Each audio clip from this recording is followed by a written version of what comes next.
Bro hi. Hello. ఎవరు good name? హుషారాని. Okay. SSMB 29 వస్తుంది కదా, మహేష్ బాబు గారిది రాజమౌళి గారిది కాంబినేషన్ ఎలా ఉంటుంది అనుకోవచ్చు? మ్యాథ్స్ బాగానే ఉంటుంది అనుకుంటున్నాను.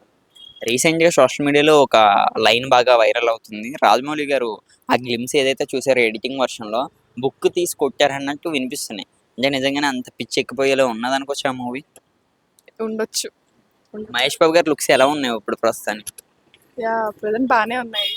కొత్తగా ఉన్నాయా? యా, అన్ని మూవీస్తో కంపేర్ చేస్తే ఇది కొంచెం డిఫరెంట్గా ఉంది. యా, మరి హిట్ అయ్యే అవకాశం ఉందా లేదా? అయి ఉండొచ్చు. హీరోయిన్ విషయానికి వస్తే చాలా అందరికి ఒక డౌట్ అయితే ఉంది. అది బాలీవుడ్ టాలీవుడ్ అని కూడా మాట్లాడుతున్నారు. మీ వ్యూలో మీరు ఎవరైతే బాగుంటుంది అనుకుంటున్నారు? యా, మ్యాక్స్ టాలీవుడ్ అయితేనే బాగుంటుంది.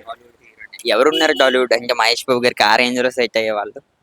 యా, ఆల్రెడీ తను చాలా మందితో ట్రావెల్ చేశారు కాబట్టి మేబీ సార్ తమన్నాతో ట్రావెల్ చేస్తే బాగుంటుంది అనిపిస్తుంది. తమన్నా? ఎందుకని తమన్నా గారు? ఆల్రెడీ వాళ్ళు ఆగడు మూవీ చేశారు కదా. యా, అందులో వాళ్ళ పేరు బాగుంటుంది. ఈసారి కూడా వాళ్ళు చేస్తే బాగుంటుంది అనిపిస్తుంది. తమన్నా గారు ఈ మధ్యన అసలు మన టాలీవుడ్ కే రావట్లేదు కదా. కానీ ఒడేలా మూవీ చేస్తున్నారు కదా ఇప్పుడు. Yeah, okay. ఓదేలా చూసారా రీసెంట్ ట్రైలర్? చూసాను. యా, బాగా నచ్చింది. ఆమె మరి కంబ్యాక్ ఇచ్చే అవకాశం ఉందా ఈ సినిమాతో? మేబీ అయి ఉండొచ్చు. రాజమౌళి గారికి తమన్నా గారికి కూడా మధ్యలో చాలా చూసాం మనం. మొన్న వచ్చిన మూవీస్ అవ్వచ్చు, ఆ Yeah. కాంబినేషన్ బాగుంటుంది. ఎస్.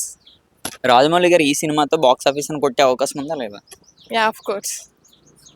అల్లు అర్జున్ గారిది అట్లీ గారిది కూడా వస్తుంది, తెలుసా? అది విన్నారా? నో. ఓకే. అల్లు అర్జున్ గారిది నెక్స్ట్ మూవీ అట్లీ గారితో వస్తుంది, అది కూడా అవుతారు ఆ వేలో ఉండొచ్చు అనుకుంటున్నారు. ఏ మూవీ ఎక్కువ కలెక్ట్ చేసే అవకాశం ఉంది? Rajamouli and Allu Arjun, Mahesh Babu and Allu Arjun? మహేష్ బాబు. మహేష్ బాబు. మహేష్ బాబు గారు అని ఎందుకు? యా, రాజమౌళి ఉన్నాడు కాబట్టి. రాజమౌళి ఉన్నాడు కాబట్టి. ఎస్. మహేష్ బాబు గారు ఒక హీరోతో మల్టీ స్టారర్ చేస్తే ఏ హీరోతో చేయొచ్చు? I think with Ram Charan బాగుంటుందేమో. రామ్ చరణ్. ఎస్. మరి ఒకటి బాగా వైరల్ అవుతుంది సోషల్ మీడియాలో. ఈ ఎస్ఎస్ఎంఏ 29 లో ప్రభాస్ గారు కూడా ఒక చిన్న క్యామియో రోల్ చేస్తున్నారని తెలిసింది. ఒకవేళ అదే నిజమవుతే ఎలా ఉండొచ్చు? బాగుంటుంది, ఆఫ్ కోర్స్ బాగుంటుంది. యా. వన్ వర్డ్ లో మహేష్ బాబు గారి కోసం ఏం చెప్తారు? Yeah, he's handsome. Thank you. Thank you.